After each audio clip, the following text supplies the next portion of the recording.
Hey guys, how's it going? Hope you're all having a fantastic day. For today's build, I'm going to be customizing this Redragon K552 mechanical keyboard. These are very popular as entry-level boards, but I thought, what if I did some upgrades? So the first thing I'm going to do is get rid of this pesky cord and install a mini USB port. This will allow for removable cords to be used, so if one is damaged, another can simply be swapped in. So I'm going to start by taking off all the keycaps, with the cap puller included in the box.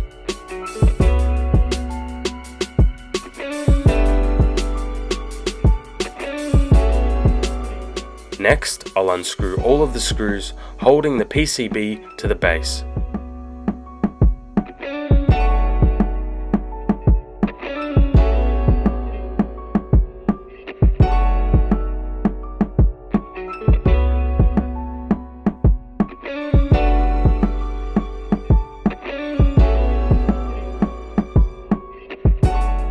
After removing it, I'll find the right length of cord to cut. After the cord is cut, I need to strip the wires.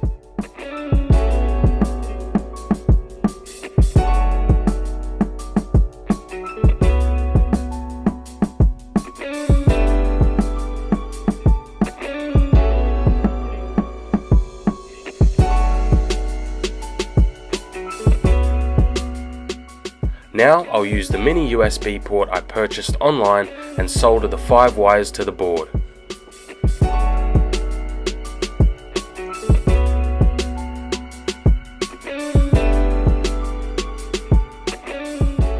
Now the board is wireless.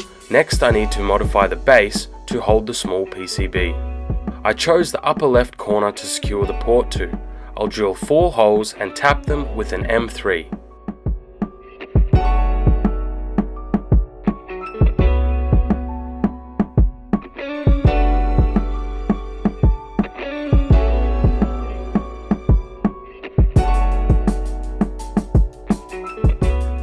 Next, I need to file a small hole for the port to be accessed.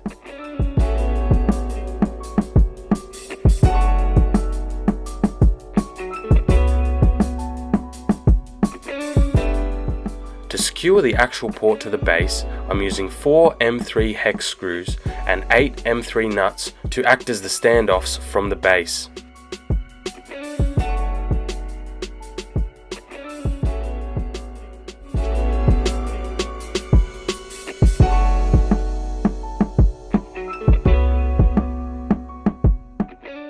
Then I'll simply screw them to the base and use a tiny dab of glue on each of them to make sure that they don't loosen. Then a piece of electrical tape to make sure that nothing makes contact with the PCB. Then it's back to reassembling the board and a quick power up to check that everything is working. Now that we have the mini USB port in place, next on the list of things to upgrade is the switches. The Kumara comes with Otemu blues. Here's a small diagram showing the difference between the reds, browns and blues. You can see the blues have a small piece of plastic inside which creates its distinctive click. The browns are close to the linear but have a small bump that creates the tactile feel. And the reds have a straight linear motion, hence their name.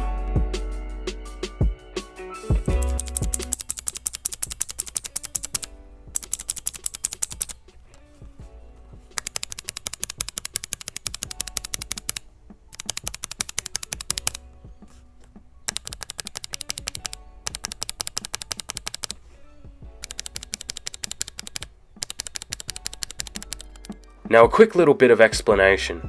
Cherries, Gaterons and other common switches don't fit in Otemu sockets, so I will have to switch out the internals of the Gaterons into the Otemu housings.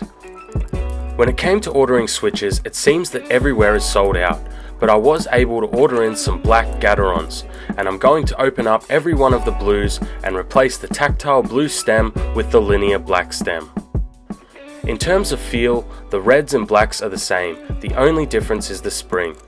So I will keep the springs of the blues, so the actuation force of the blacks will be about 50 grams, which is close to the force required for cherry reds.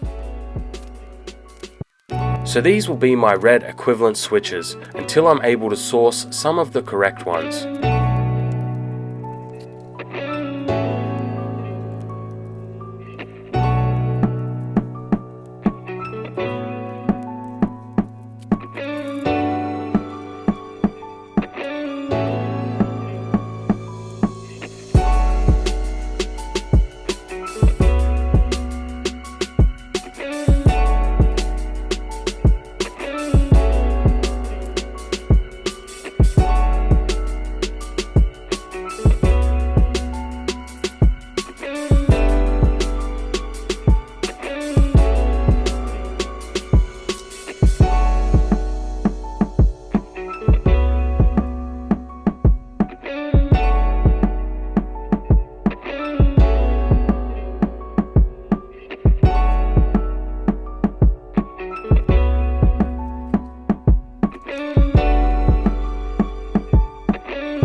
So with all the switches swapped, I'll give a quick sound test of the before and after. First the blue,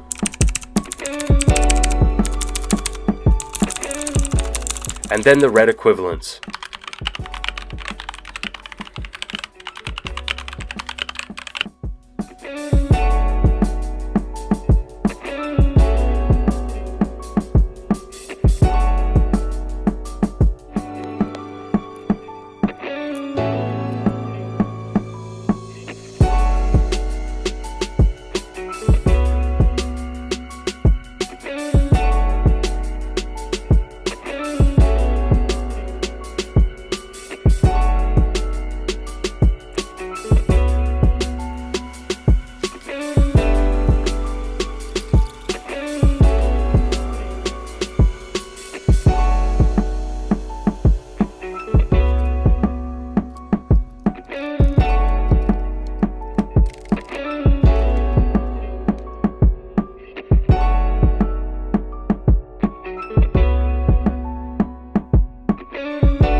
So when it came time to getting a custom cord, I was able to get this one for around 30 USD. But remember, it is just purely aesthetic, and you can get one for around $5 and they'll do the exact same thing.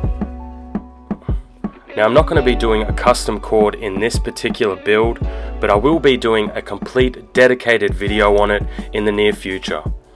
But the main components are some 550 paracord and some 3mm black Tech Flex.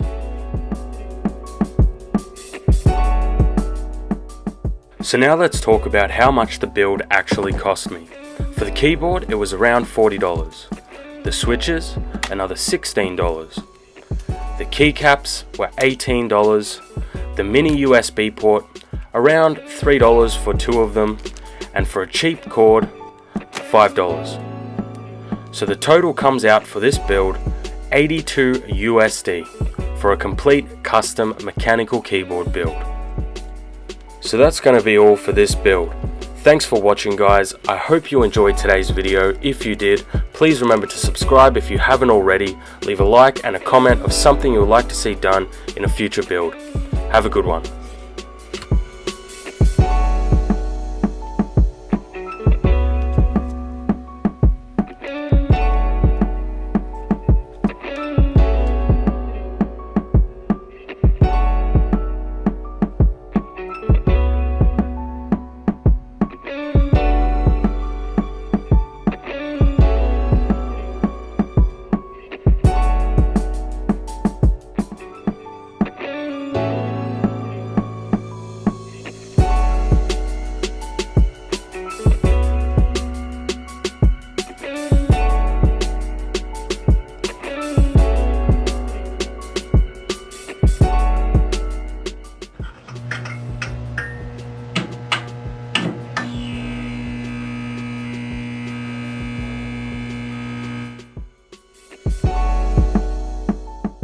I see you've made it to the end.